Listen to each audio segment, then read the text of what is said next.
La raison pour laquelle la plupart des gens se sabotent quand ils atteignent enfin leurs objectifs, c'est que ils ont peur de ressentir pleinement leur joie et de rester dans leur joie et dans leur satisfaction.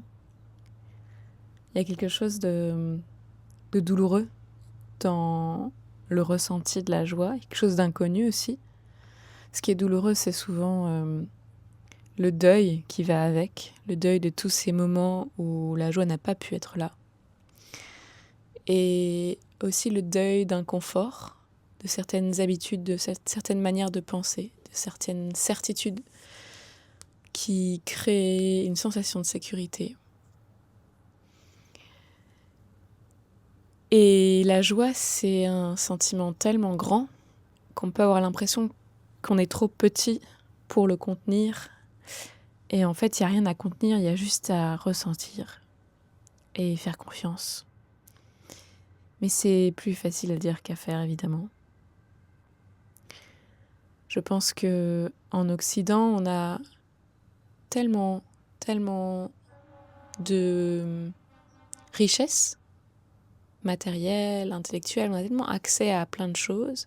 On a fini par s'y habituer et à chercher les problèmes.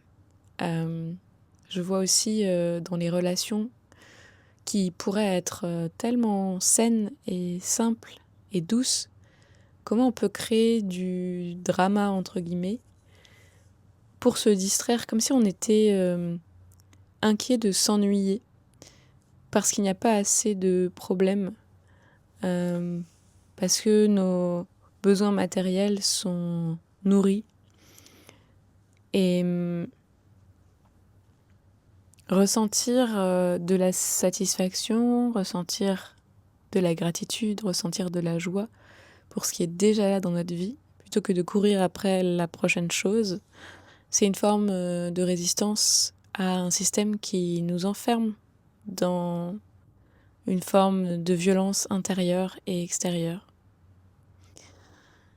Donc je vous pose la question, comment est-ce que vous imaginez